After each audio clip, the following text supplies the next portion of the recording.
Good morning on this Friday, the 30th of October, and welcome to our thought for the day. I've chosen the Gospel reading of 1 Timothy chapter 5, verses 1 to 16 from today's lectionary readings.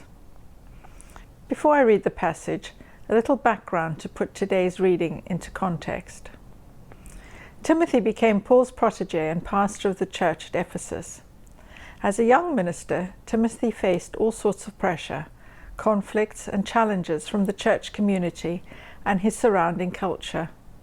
To counsel and encourage Timothy, Paul sent this very personal letter. Earlier in this letter, Paul gives Timothy advice on and addresses several issues ranging from warning about false teachers, public worship, importance of prayer, order in public meetings, and the qualification of church leaders. In chapter 5, Paul gets stuck into the practical running of a community and gives advice on pastoral care, and our reading today looks specifically at care to the young and old and widows. I will be reading the passage as paraphrased in the Living Bible. So 1 Timothy chapter 5, verses 1 to 16.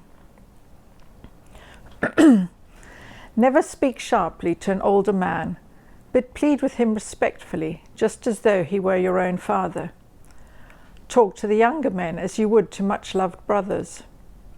Treat the older women as mothers, and the girls as your sisters, thinking only pure thoughts about them.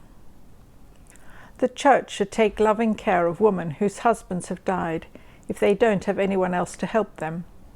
But if they have children or grandchildren, these are the ones who should take the responsibility, for kindness should begin at home, supporting needing parents. This is something that pleases God very much.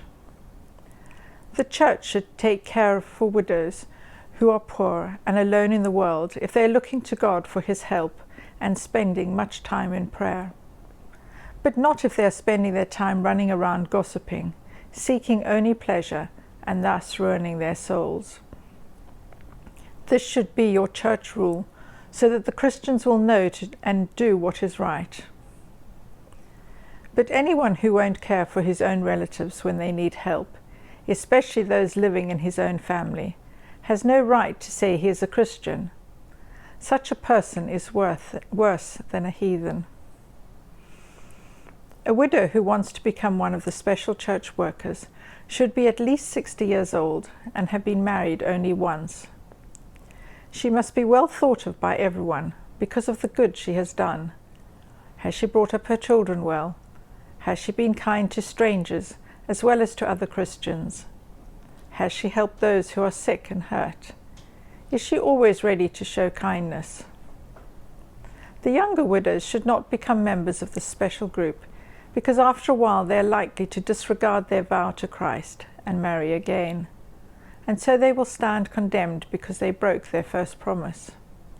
Besides, they are likely to be lazy and spend their time gossiping around from house to house, getting into other people's business.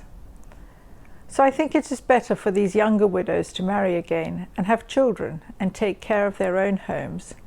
Then no one will be able to say anything against them.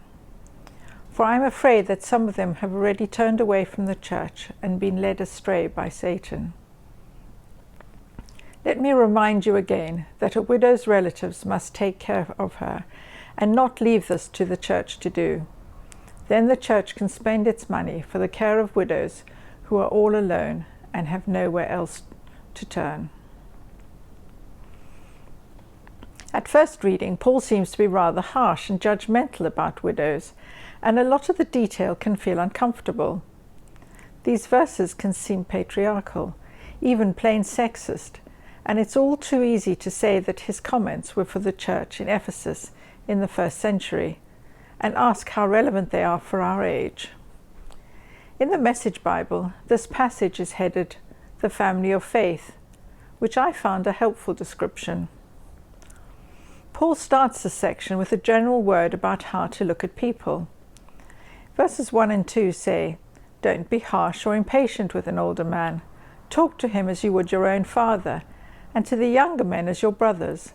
Reverently honor an older woman as you would your mother, and the younger woman as sisters. Hidden in that verse is another one of those profound psychological insights that's so frequently found in Scripture, which say that the way you treat people depends on how you see them. Paul is suggesting that if Timothy sees every older man in the congregation as a father and the older woman as a mother, then he will view and treat them with a natural deference and respect, appreciating their wisdom and experience.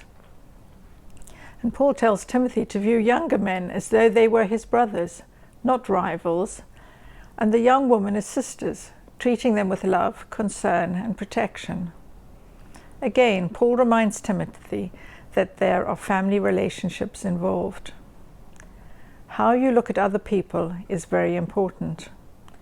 As Christians, we are called to have a very different view than our secular society of other people and how we behave towards them. We all need to nuance our speech and behavior. We mustn't remain silent, but also not be too harsh. Paul then turns to the problem of widows, caused by the compassion and sense of family created by the Christian faith, that of helping widows and orphans. How do we sort out who to help and who not to? We need to show the right attitude. Paul gives some practical guidelines to help Timothy and the church, which is also reading this letter, to decide which widows they should be helping. But let us look past the age issues, or the attitudes to widows, or women generally, or to those who brought up their children well and those who haven't. The deepest challenge here comes as Paul encourages Timothy to build a church community where people understand that their first religious duty comes in their attitude to their own immediate families. After all, honor your father and mother is a commandment. In a world where the elderly and infirm are too often viewed as a burden, and where care is seen as the state's responsibility, or as a business if we can afford to pay, perhaps we might be slower to feel uneasy with anything that Paul writes. His solutions might not fit our lifestyles, but behind them lie the simple understanding that every person is a person loved by God. Understanding that love, that value, that God-given humanity, infallible people we know too well, this is pleasing in God's sight. Family, and this includes our Christian family, can be the hardest place to live out our faith, something I can relate to all too easily.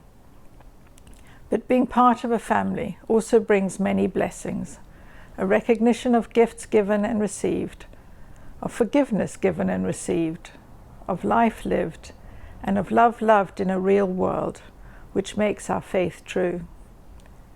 We need to ask ourselves the questions: how are we providing for and looking after our physical families?